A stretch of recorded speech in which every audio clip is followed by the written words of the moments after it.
कभी ये सोचा है कि लोग जैसा बिहेव करते हैं वैसा क्यों करते हैं?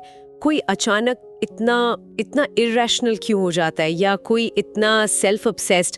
क्या इन सब बिहेवियर्स के पीछे कोई पैटर्न है? बिल्कुल है, और ये कोई रहस्य नहीं है। देखिए, ह्यूमन बिहेवियर के कुछ फंडामेंटल लॉज हैं जो हम सबको चलाते हैं। अक्सर हमें पता भी नहीं चलता। ये फोर्सेस एक तरह से एवोल्यूशन का हिस्सा हैं। अगर हम इन्हें समझ लें तो न सिर्फ दूसरों को बल्कि खुद को भी बेहतर तरीके से समझ सकते हैं। ओके, तो ये एक तरह से इंसान की ऑपरेटिंग सिस्टम गाइड है। आज हम इसी ह्यूमन नेचर की कोड बुक को समझने की कोशिश करेंगे। एक किताब है the laws of human nature, जो बताती है कि इन लॉज को समझना एक सुपर पावर की तरह है। तो चलिए इस गहरी पड़ताल में उतरते हैं। तो सबसे पहली और सच कहूं तो शॉकिंग बात जो ये किताब कहती है वो ये है कि हम सब सोचते हैं कि हम बहुत रैशनल हैं, पर असल में हमारे ज्यादातर फैसले इमोशन से चलते हैं। हाँ, और इसमें फैसिनेटिंग बात यह है कि ये कोई कमी नहीं है। अच्छा?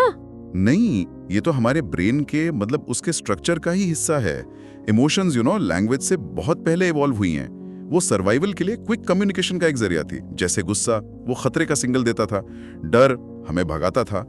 हमारा थिंकिंग ब्रेन तो बहुत बाद में आया, इसलिए इमोशनल ब्रेन अक्सर ड्राइविंग सीट पर होता है। इसका एक क्लासिक एग्जाम्पल शायद 2008 का फाइनेंशियल क्रैश है। सारे एक्सपर्ट्स, सारा डेटा, सब कुछ था, पर लालच और डर जैसी इमोशंस ने पूरे सिस्टम को डुबो दिया। लोग इस बार अलग है और हाउसिंग प्राइसेस कभी नीचे नहीं जाते जैसी कहानियों पर यकीन करने लगे, क्योंकि वो यही मानना चाहते थे। एग्जैक्टली। किताब में इसे समझाने के लिए कुछ बायसेस बताए गए हैं। जैसे एक है कंफर्मेशन बायस, मतलब हम सिर्फ वो सबूत ढूंढते हैं जो हमारी बात को सही साबित करे। अच्छा, और दूसरा है कन्विक्शन बायस। जब कोई लीडर पूरे जोश और कन्विक्शन से कुछ बोलता है तो हम मान लेते हैं कि वो सच ही होगा, भले ही वो हमें डिसीव कर रहा हो। So what does this all mean?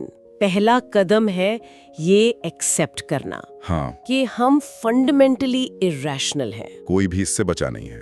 अच्छा, अब आते हैं एक बहुत बहुत पॉपुलर वर्ड पर, नार्सिसिज्म। ये सुनते ही हमें लगता है कि ये किसी और के बारे में है, लेकिन किताब कहती है कि हम सब सेल्फ अब्जॉर्प्शन के एक स्केल पर हैं। बिल्कुल, ये भी एक सर्वाइवल मैकेनिज्म के तौर पर शुरू होता है। बचपन में हम एक सेल्फ इमेज बनाते हैं ताकि हमें दूसरों से वैलिडेशन ना मांगनी पड़े। ये हेल्दी है, लेकिन कुछ लोग वो डीप नार्सिसिज्म के दायरे में चले जाते हैं।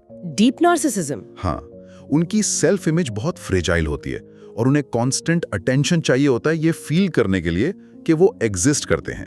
उनके लिए दूसरे लोग बस इंस्ट्रूमेंट्स होते हैं। यहाँ पर एक बहुत इंटरेस्टिंग बात है। जोसेफ स्टॉलिन का एग्जाम्पल दिया गया है।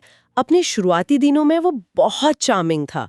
वो लोगों की बातें इतने ध्यान से सुनता था कि उन्हें लगता था कि उनके बीच एक गहरा बॉन्ड बन गया है। This raises an important question. हाँ, कि एक डीप नार्सिसिस्ट इतना चार्मिंग कैसे हो सकता है? किताब समझाती है कि वो एम्पैथी की नकल करते हैं। नकल करते हैं? हाँ, वो दूसरों की इनसिक्योरिटीज और डिजायर्स को कंट्रोल और मैनिपुलेट करने के लिए समझते हैं, कनेक्ट करने के लिए नहीं। वो आपको अटेंशन देकर अपनी तरफ खींचते हैं और फिर अचानक कोल्ड हो जाते हैं। हाँ, और आपको और बेचैन कर देते हैं। ये एक classic push and pull tactic है। तो इसका सोल्यूशन क्या है? किताब कहती है एम्पैथी, सच्ची एम्पैथी। सिर्फ किसी के लिए फील करना नहीं, बल्कि उनके पर्सपेक्टिव को, उनके वैल्यू सिस्टम को समझना। अच्छा, तो सोशल लाइफ एक थिएटर की तरह है और हम सब एक्टर्स हैं जो अलग अलग मास्क पहनते हैं। किताब का कहना है कि इसके बारे में मोरलाइज करने की जगह हमें एक अच्छा एक्टर बनना सीखना चाहिए, और साथ ही दूसरों के मास्क के पीछे उनके असली फीलिंग्स को डिकोड करना भी। पर कैसे? लोग तो माहिर होते हैं अपनी भावनाएं छिपाने में। और इसका सबसे बड़ा टूल है नॉन वर्बल कम्युनिकेशन। किताब में मिल्टन एरिक्सन की एक इनक्रेडिबल कहानी है। एक बीमारी से उन्हें पैरालिसिस हो गया। वो बोल नहीं सकते थे, सिर्फ अपनी आंखें हिला सकते थे। तब उन्होंने नोटिस किया कि लोग कहते कुछ हैं और उनकी बॉडी लैंग्वेज वो कुछ और ही कहती है। मतलब एक हाँ का मतलब असल में ना हो सकता है। बिल्कुल। तो इसका मतलब है कि हमें लोगों के नॉन वर्बल क्यूज पर ध्यान देना है, उनकी टोन, जेस्चर्स, पोस्चर, सब पर। जैसे एक बार एंजेला मर्केल ने नोटिस किया कि French president Nicolas Sarkozy meeting में बहुत डोमिनेंट एक्ट कर रहे थे जी, लेकिन उनका पैर लगातार नर्वस होके हिल रहा था। हाँ, और इस एक छोटी सी बात ने उनकी इनसिक्योरिटी को रिवील कर दिया। If we connect this to the bigger picture, Roman emperor Augustus इस खेल के मास्टर थे। वो जनता के सामने ह्यूमिलिटी और सादगी का दिखावा करते थे, जबकि असल में वो आलीशान जिंदगी जीते थे। और सत्ता पर अपनी पकड़ बहुत मजबूत रखते थे। उनके आखिरी शब्द थे, क्या मैंने जिंदगी के इस नाटक में अपना किरदार अच्छी तरह निभाया? तो अगर सब किरदार निभा रहे हैं तो हम किसी के असली कैरेक्टर को कैसे जाने? इसका जवाब अगले नियम में है। किताब एक बहुत पावरफुल आइडिया देती है। लोग कोई भी काम सिर्फ एक बार नहीं करते, वो अपने कैरेक्टर और हैबिट्स की वजह से पैटर्न्स को रिपीट करने पर मजबूर होते हैं। Character is destiny. Harvard huge का एग्जाम्पल इसे परफेक्टली दिखाता है। उनकी पब्लिक इमेज क्या थी? एक डैशिंग, फियरलेस बिजनेसमैन। लेकिन असलियत में वो एक इरेशनल माइक्रो मैनेजर थे जिन्हें कंट्रोल की कंपल्सिव जरूरत थी।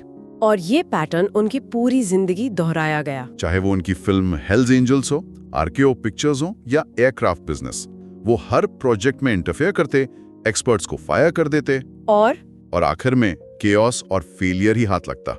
What's fascinating here is कि लोग उनकी रेपुटेशन और चार्म से इतने मेस्मराइज थे कि कोई भी उनके फेलियर्स का पैटर्न नहीं देख पाया। सही कहा। हम अक्सर लोगों के ग्लिटरिंग रेज्यूमे और चार्म के झांसे में आ जाते हैं और उनके कैरेक्टर को जज करना भूल जाते हैं। So, what does this all mean? हमें लोगों के पास्ट पैटर्न्स को देखना चाहिए। वो मुश्किल समय में कैसे रिएक्ट करते हैं, वो दूसरों के साथ कैसे काम करते हैं, क्योंकि जो उन्होंने पहले किया है वो उसे फिर से दोहराएंगे। तो ह्यूमन नेचर के इन लॉज को समझना लोगों को जज करने के बारे में नहीं है, ये सेल्फ अवेयरनेस के बारे में है। अपनी खुद की इरेशनैलिटी, अपने खुद के मास्क्स और अपने खुद के पैटर्न्स को समझने के बारे में है। बिल्कुल। किताब कहती है कि हम सब में एक हायर सेल्फ और लोअर सेल्फ होता है। लोअर सेल्फ हमें इमोशनल रिएक्शंस और डिफेंसिव होने पर मजबूर करता है, जबकि हायर सेल्फ हमें बेहतर बनने की राह दिखाता है। इन लॉस को समझकर हम अपने हायर सेल्फ की तरफ बढ़ सकते हैं। आज की ये गहरी पड़ताल एक सवाल छोड़ जाती है।